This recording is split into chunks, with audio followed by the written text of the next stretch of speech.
February 21, 1943, the Kasserine Pass, Tunisia. The air is thick with the choking, greasy smoke of burning American tanks and trucks. The stench of cordite and death hangs over a scene of catastrophic disarray. Discarded equipment, shattered helmets, and the detritus of a broken army litter the dusty defile. For the past 3 days, elements of the German Afrika Korps, under the command of the newly arrived Field Marshal Erwin Rommel, have savaged the Green American II Corps. What began as a localized German probing attack has exploded into a full-scale rout, the first major confrontation between American and German ground forces in World War II. The U.S. Army has suffered a humiliating defeat, over 6,000 casualties, the loss of hundreds of tanks and vehicles, and a staggering blow to its confidence. As the remaining American forces streamed west in disorganized retreat, a singular figure arrives at the chaos. Lieutenant General George S. Patton, recently appointed Deputy Commander of I Armored Corps, steps onto the scene. His assessment is immediate and brutal. This was not merely a tactical setback, it was a systemic failure of leadership, training, and discipline. The 10 days that followed Kasserine Pass would witness one of the most ruthless and consequential transformations of a military force in modern history. This is the story of how George Patton, in a whirlwind of fury and calculated reform, saved an army from itself. To understand the depth of the failure, one must first understand the forces that collided at Kasserine. The American II Corps, commanded by Major General Lloyd Fredendall, was a formation thrown together in haste. Its soldiers, while brave and willing, were inexperienced. They had trained for a war of movement, but were confronting veterans of the Desert Wars, masters of combined arms warfare. Fredendall himself was a disastrous commander. Instead of establishing a forward command post, he operated from a deeply dug, luxurious underground bunker nearly 70 miles behind the front lines, connected by a precarious communications wire. His orders were often confusing, micromanaging, and issued without regard to the reality on the ground. He scattered his forces across the Tunisian front in isolated penny packets, instead of concentrating them for mutual support. The U.S. Army in Tunisia was, in Patton's scathing view, not an army at all, but a mob. Patton's appointment to command of II Corps on March 6, 1943, was a direct result of the Kasserine disaster. General Dwight D. Eisenhower, the Allied commander, needed a shock to the system, a man who could instill instant discipline and fighting spirit. Patton was that man. His famous flamboyance, the ivory-handled pistols, the polished helmet, the profane bravado, was a weaponized persona, and he now turned it inward on his own command. His goal was not simply to stop a retreat, but to forge a new army from the broken remnants of the old, and he had weeks, not months, to do it before the next major offensive. March 7, 1943, II Corps Headquarters, Tunisia. Patton's takeover was a thunderclap. He issued a series of draconian, non-negotiable orders that targeted the core failures exposed at Kasserine.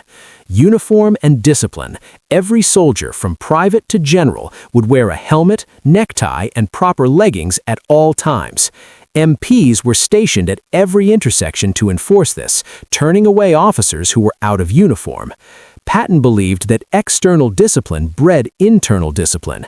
A soldier who took pride in his appearance would take pride in his duty.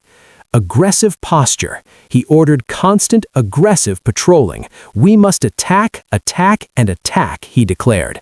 Passivity was a disease, and he would cure it with enforced aggression.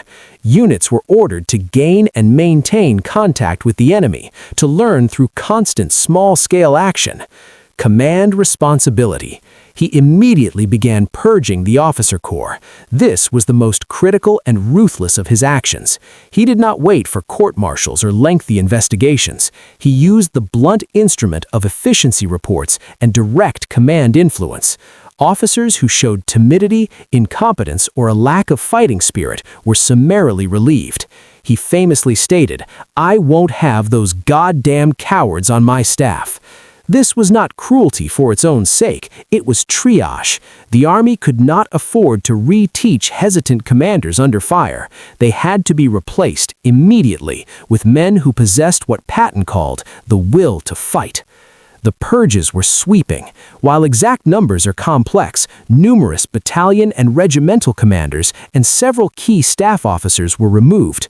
He demanded physical courage and presence from his leaders. A commander's place in Patton's doctrine was at the front, where he could see the battlefield and inspire his troops, not in a bunker miles to the rear. He personally toured the front lines daily in his jeep, a visible, demanding, and omnipresent figure, berating slackers and praising the vigilant. He instilled a culture of constant activity and noise, tanks running, weapons firing on ranges, troops marching, to banish the stunned lethargy that followed defeat. The transformation was psychological as much as tactical. Patton understood that an army's spirit is its primary weapon. He gave speeches, vulgar, inspiring, and direct. He told his men they would stop talking about what the Germans were going to do and make the Germans worry about them. He replaced fear with a combative, almost arrogant confidence. He was rebuilding the Corps' central nervous system, replacing the sluggish, fearful impulses of Kasserine with sharp, aggressive reflexes. The test of this brutal 10-day renaissance came quickly. On March 17, 1943, Patton's reborn Second Corps launched its part in the larger Allied offensive. Their objective was to push east, threatening the German flank and recapturing lost ground. The contrast with Kasserine was stark. The advance was methodical, aggressive, and disciplined. Units held their ground under counterattack. Communications functioned. Officers led from the front. While the fighting was still tough against a skilled enemy, there was no collapse. At Guettar in late March, American forces, including the 1st Infantry Division, successfully blunted a major counterattack by the 10th Panzer Division, a symbolic moment of redemption. The line held. The mob had become an army. Patton's tenure at Second Corps was brief. He was soon pulled away to plan the invasion of Sicily. But his 10-day revolution had eternal consequences. He proved that American soldiers, when properly led, trained, and disciplined, could stand toe-to-toe with the best of the Wehrmacht. The lessons he enforced, the primacy of aggressive leadership, the necessity of iron discipline, the intolerance for failure in command, rippled through the entire U.S. Army in the European theater. The shock of Kasserine and the catharsis of Patton's response marked the painful, necessary transition of the American Army from a well-equipped but naive force into the seasoned, relentless juggernaut that would storm across France and into Germany. The men he fired were the cost of that education. The army he saved went on to help win World War II. To fully comprehend the radical surgery Patton performed, we must first autopsy the corpse of the defeat with clinical precision. The failure at Kasserine was not a single error, but a synergistic cascade of institutional, doctrinal, and personal failures. A virulent syndrome we might term the Kasserine disease. Symptom 1. Strategic myopia and command paralysis. The Allied High Command's strategic posture in Tunisia in early 1943 was fatally disjointed. The British First Army under General Kenneth Anderson held the north, the French 19th Corps was in the center, and the American Second Corps was arrayed across a diffuse southern sector in the Atlas Mountains. There was no unified command structure coordinating these forces effectively. This allowed Rommel, after his defeat at Al Alamein, to concentrate his veteran forces against the weakest link, the inexperienced Americans. Within Second Corps, General Fredendall's command style was pathological. His infamous bunker at Speedy Valley was more than a physical location. It was a state of mind. Isolated from sight, sound, and smell of the battlefield, he commanded via a fragile telephone wire, issuing detailed orders for unit placements down to company level, based on map coordinates rather than terrain reality. This created a rigid, top-down paralysis. Junior officers, fearful of deviating from precise orders they knew to be flawed, were robbed of initiative. When German panzers bypassed these rigidly held but poorly sighted positions, the entire schematic defense collapsed because no one had the authority or the ingrained tactical doctrine to react independently. Symptom 2. Doctrinal incompatibility and tactical naivety. The U.S. Army of 1942 was trained on outdated, optimistic doctrine. The light tank concept, embodied in the inadequate M3 Stuart, was based on a war of rapid maneuver, not head-on duels with German Panzer IIIs and IVs. Tank crews were taught to charge at anti-tank guns, a tactic that proved suicidal against the dug-in veteran German gunners. Combined arms coordination, the seamless integration of infantry, artillery, armor, and air support, was a theoretical concept, not a practiced drill. At Kasserine, American artillery, though plentiful, was often poorly directed, its fires uncoordinated with the crumbling infantry front. The crucial lesson of World War II, that anti-tank guns were the true tank killers in defense, had not been absorbed. American units deployed in the open, failing to use terrain for concealment, making them perfect targets for Rommel's experienced tank and anti-tank commanders. Symptom 3. The intelligence and reconnaissance vacuum. The American forces displayed a profound, almost willful ignorance of their enemy. Aggressive patrolling, the eyes and ears of an army, was neglected. Units hunkered down in defensive positions, allowing the Germans to move freely, scout their lines, and choose the time and place of attack. There was no feel for the enemy. This stemmed from a deeper cultural issue, a lack of professional, institutional respect for the German soldier. Many American officers, reflecting a broader national bias, believed German prowess to be overrated and that American grit and machinery would prevail. This arrogant ignorance was shattered by the precision and violence of the German assault. Rommel's men used feints, decoys, and concentrated fire in ways the Americans had never experienced. The U.S. Army was not just outfought, it was outthought. Symptom 4. The mob mentality and material waste. Patton's harsh characterization of II Corps as a mob referred to a visible collapse of military bearing and discipline. The chaos of the retreat was compounded by a shocking waste of material. Tanks, trucks, and artillery pieces were abandoned not because they were destroyed, but because they had run out of fuel, thrown a track on a poorly chosen route, or were left by crews who panicked. This spoke to poor maintenance, poor logistical planning, and a fragile morale that broke under pressure. Soldiers discarded helmets and weapons in their flight. This was not cowardice in the individual sense, but the collective unraveling of a unit whose foundational discipline, the muscle memory of drill, maintenance, and procedure, was too weak to withstand the shock of combat. The Army had not yet internalized the simple, brutal truth of World War II, that discipline is the bedrock of courage, for it provides the routines that hold men together when fear seeks to scatter them. Patton's prescription, the 10-day treatment plan.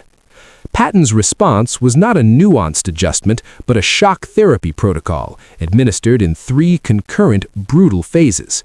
Phase 1. External discipline as neurological reset, the uniform order. To the outside observer, the order mandating helmets, neckties, and leggings seemed petty, even psychotic in a combat zone. For Patton, it was neurosurgery.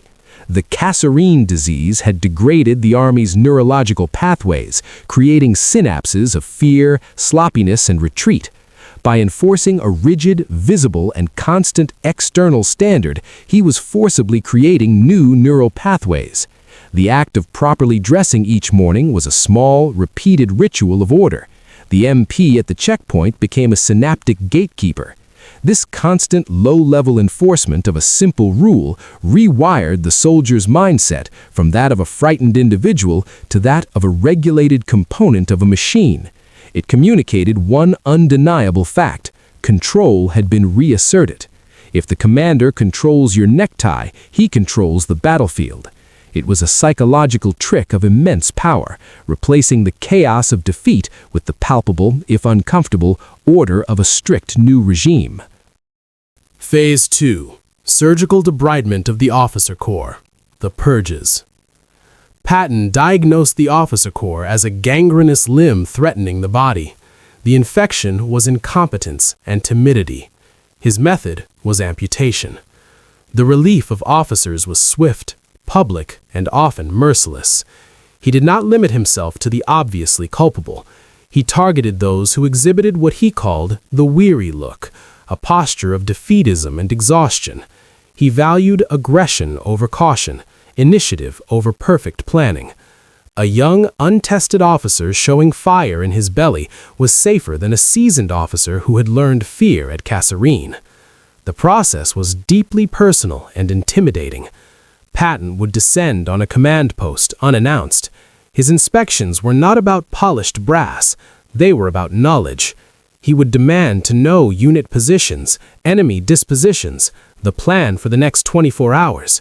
He would ask a battalion commander what his outposts had reported in the last hour. A vague or incorrect answer was often a career ender. He was testing for engagement, for a mind living in the present tense of the battlefield, not in the rear-echelon past tense of reports. This purge had a dual effect. It removed what he saw as dead weight, and it instilled a terrifying, productive fear in those who remained. Every officer knew his performance was under a microscope held by a man with no patience for failure. The message was clear: lead aggressively from the front, or be gone. Phase 3. Inoculation through aggression, the patrol order. Having reset the soldier's mindset and replaced the command cortex, Patton then forced the body to move, to test its new systems. The order for constant aggressive patrolling was his live-fire vaccine. It served multiple purposes. Militarily, it gathered intelligence, denying the Germans the freedom of movement they had enjoyed. It provided green troops with small-scale, controlled exposure to combat, building confidence through action. Psychologically, it reversed the vector of fear. At Kasserine, the Americans waited in dread for the German blow. Now, Patton made the enemy the reactive party. Even a small probing patrol meant they were being hunted, if only momentarily. This active posture is fundamental to morale. It gives soldiers a sense of agency, a counter to the helplessness of pure defense. The constant activity, the noise of vehicles, the crack of small arms on patrol, the bustle of preparation, also served as a psychosomatic cure for the lethargic shock that follows a defeat. There was no time to brood. The army was too busy working, fighting, and crucially, winning small victories. The forging of a new doctrine, from theory to muscle memory. Patton's 10-day crucible did more than instill discipline. It forcefully injected a new combat doctrine directly into the Corps' operational bloodstream. This doctrine was a simplified, Patton-esque version of the combined arms warfare the Germans had mastered. Fire and movement, Patton style. He emphasized the relentless application of all available firepower, artillery, mortars, machine guns, to suppress an enemy position, followed by immediate violent movement to close with and destroy it. He demanded that artillery forward observers live with the infantry they supported, breaking down the bureaucratic barriers between branches. He insisted on clear, rapid communication, understanding that in the chaos of World War II battle, the army with the faster OODA loop, observe, orient, decide, act, would win. The cult of the offensive. He embedded the idea that hesitation was fatal. A good plan violently executed now is better than a perfect plan executed next week, he would say. This was the antidote to Fredendall's remote control over planned paralysis. He encouraged commanders at all levels to make decisions, to seize opportunities, even at the risk of error. He preferred a mistake born of aggression to inaction born of caution. This cultural shift was vital for fighting the flexible, decentralized German army. Logistics as a combat arm. Witnessing the scandalous waste of Kasserine, Patton enforced a new reverence for equipment and supply. A broken-down truck was not a logistical problem, it was a combat failure. He held commanders personally responsible for the maintenance and prudent use of their vehicles and weapons. This forged the link between the supply sergeant in the rear and the rifleman in the foxhole, making the entire corps understand that every gallon of gas, every round of ammunition was a tangible piece of combat power that could not be squandered. The aftermath and the eternal legacy. The Second Army is born.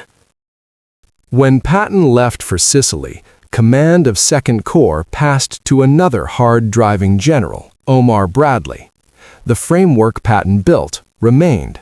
The disciplined, aggressive army that fought through Sicily, landed at Omaha and Utah beaches, and broke out of Normandy was, in its cultural DNA, the child of the post-Kasserine reforms.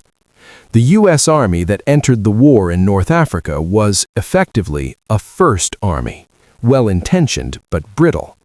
The army that emerged from Tunisia was the Second Army, hardened, confident, and possessing a professional killer instinct. The Purges, while harsh, established a precedent that would echo for the rest of the war. Command was a privilege earned by competence and courage, not mere seniority. Eisenhower and his senior commanders became less tolerant of failure.